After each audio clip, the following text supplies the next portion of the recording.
Welcome to my Jhuma's kitchen. Unique পদ্ধতিতে soya chilli recipe কিভাবে বানাই সেটাই আমি আপনাদের সাথে শেয়ার করব।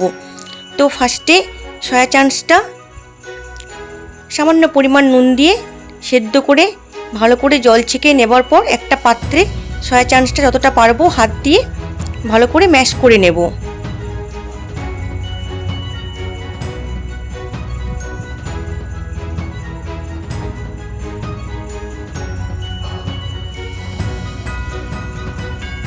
ম্যাশ করা হয়ে গেলে এর মধ্যে দেব সামান্য পরিমাণ হলুদ,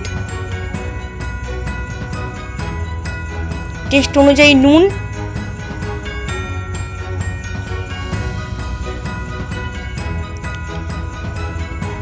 টেস্টের ব্যালেন্সের জন্যে সামান্য পরিমাণ মিচড়ির গুঁড়ো,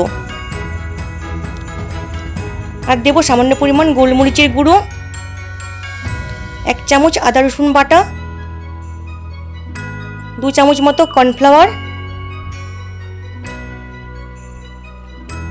একটা ডিম ফাটিয়ে দেওয়ার পর খুব ভালো করে সমস্ত মিশিয়ে নিয়ে 1 চামচ ভিনেগার দিয়ে আবারও মিশিয়ে নিয়ে ঢাকা দিয়ে 10 মিনিটস রেস্টে রেখে দেব।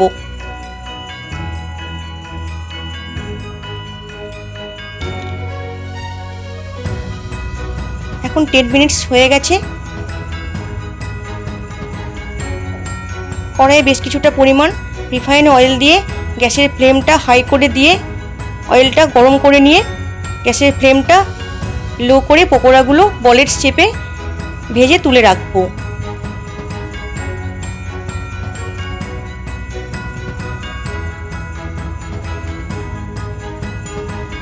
এবার ওই তেলেই কেটে রাখা ক্যাপসিকাম দিয়ে একটু ফ্রাই করে নেবার পর কেটে রাখা পেঁয়াজ দিয়ে আবারও একসাথে ফ্রাই করে গ্রিন চিলি দেব। এরপর দেব খুব সামান্য পরিমাণ হলুদ, টেস্ট অনুযায়ী নুন, কাশ্মীরি রেড চিলি পাউডার,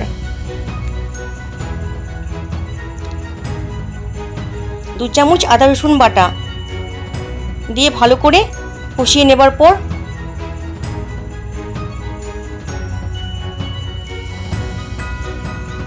এবার দেব টেস্টে ব্যালেন্সের জন্যে 1 চামচ মিচড়ির গুঁড়ো। এরপর দেব ভেজে রাখা পকোড়া দিয়ে আবার একটু কষিয়ে যাতে ক্যাপসিকাম, পেঁয়াজ, পকোড়া হালকা সেদ্ধ আর গ্রেভিটা সুন্দর হওয়ার জন্য 1 বাটি হালকা গরম জল অ্যাড করলাম।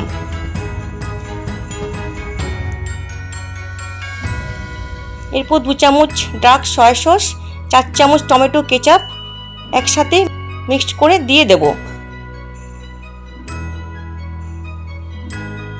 এবার দেব 1 চামচ কর্নফ্লাওয়ার গোলা জল। এরপর দেব স্প্রিং অনিয়ন্স,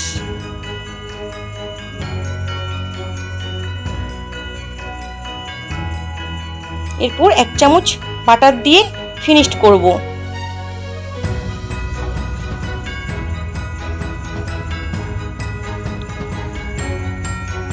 এখন কিছুটা সার্ভ করে দেখাই, বাচ্চা থেকে বড় সবাই চেয়ে চেয়ে খাবে, এতটাই টেস্টফুল এই সয়া চিলি।